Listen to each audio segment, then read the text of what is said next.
Sinong kasunod? Kanina pa ako nag-aantay. 10 na ang nakatumba. Hindi pa rin ako tinatamaan. Isang beses sa isang buwan na nga lang tayo magkita. Hindi nyo pagalingan. Masyadong mahina yung mga alak na ginagawa nyo. Marami kang ang natumba. Pero hindi mo pa rin sinusubukan yung dala ko. Yung pinipili mo, galing sa mababang uri yung kaalaman. Ito, sige. Inumin mo tong gawa ko. Tango, ito. Tignan natin kung hanggang saan yung lakas mo. Ang baryo ng malalakas sa Tanggero. Wala talagang nakatira sa lugar na ito. Ito ay isang tagpuan ng matataas na uri ng mambabarang, manlalason, antingero, ermitanyo, maging ng mga mangkukulam. Lahat ng taong nagpupunta sa lugar, kung hindi magpapakitang gilas sa ginagawang alak na may mataas na uri ng lason, ibinibida naman ang lakas ng espiritual at pisikal na lakas. Iinumin ang kahit anong ilagay sa bagsalak. Ang bagsalak, ito ang mahabang lamesa na kilala din sa katawagan na huling hantungan. Kamatayan para sa may hina. Naroon ang matataas na uri ng lason at tanging malalakas na tao lamang ang nabubuhay. Si Tango, ang pinaka-kinakatakutan, pinaka-nare-respeto sa bagsalak. Hindi siya gumagawa ng lason, pero lahat ng inilalagay sa mesa ay iniinom. Ni sakit ng tiyan, hindi niya nararamdaman kahit matataas na uri ng lason na ang pumapasok sa sistema. Hindi naman sa iniiwasang kita, Liam. Ilalagay ko lang sa dulo ang pinakamalalakas na alak na gawa ninyo para walang dahilan. Mula sa mahihina, papunta sa pinakamalalakas. Pabor na nga yun sa inyo eh. Marami na akong nalagok bago ko pa subukan ang sa inyo. Oo na, sige na. Inumin mo na ang alak na dala ko. Siguradong magugustuhan mo yan.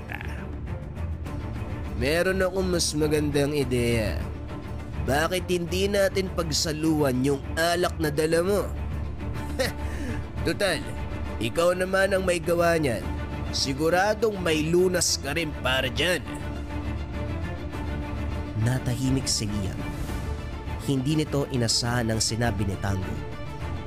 Dahil sa tuwing naroon sa lugar, tanging pagdala lamang ng alak ang pakay. Ni minsan, hindi pa nito sinubukan na uminom sa bagsalak. Labis ang naramdaman ni Liam. Lahat ng tao nakatingin sa kanya. Nagbubulungan. Nagsisimulang magduda sa kanyang kakayahan. Ano? Pwe, natigilan ka yata. Duwag. Sarili mong lason, hindi mo kayang inumin. Pwes manood ka para makita mo ang tunay na kahulugan ng lakas. Hindi lang ang alak na dala ni Liam ang ininom ni Tango. Lahat ng nakalagay na lason sa bagsalak, ininom ni Tango. Nanlaki mga mata ng naroon. Imposibleng mabuhay pa ang normal na tao sa dami ng lasong nainom. Higit sa lahat, gawa pa ito ng pinakamalalakas na tao sa larangan.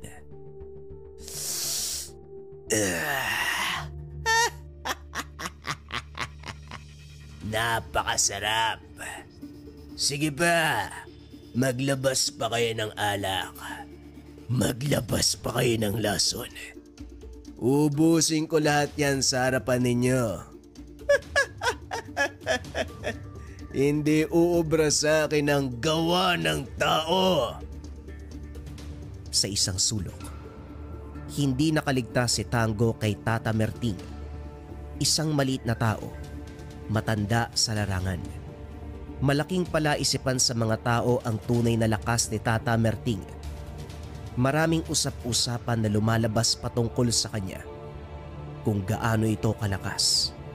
Pero ni isa ay walang nakakita Nakuha niya ang respeto ng lahat ng tao sa baryo ng malalakas sa Tanggero dahil sa katandaan at pagiging veterano sa lihim na karunungan. Marahan siyang naglakad sa mesa ng pagsalak.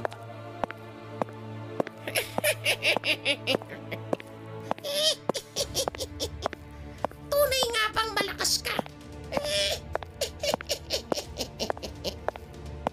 Sino ba yan?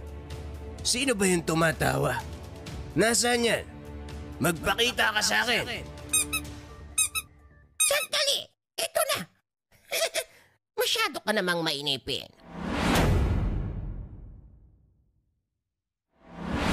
Napansin ko lang ang huling binanggit. Hindi uubra sa akin ang gawa ng tao. Kung talagang malakas ka, hinahamon kita. Tayong dalawa ang mag-inuman.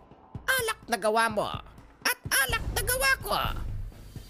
Pero Tata Merteng, hindi naman gumagawa ng alak si Tango. Umiinom lang yan ng alak para masubukan yung lakasamanan dito eh. Hindi mo ko malililang, Tango. Papayag ka ba? O baka naman gusto mong sabihin ko pa ang tunay mong katangian? Wala ka ng pagpipilian. Dahil kapag nagsalita ako, siguradong mamamatay ka din. Makikita ang galit sa mukha ni Tango. Ang lahat ng lakas ng loob kanina, biglang nawala. Napalitan ng takot, pagdududa, at pagdadalawang isip. Sige, kung yan ang gusto mo tanda, pagbibigyan kita.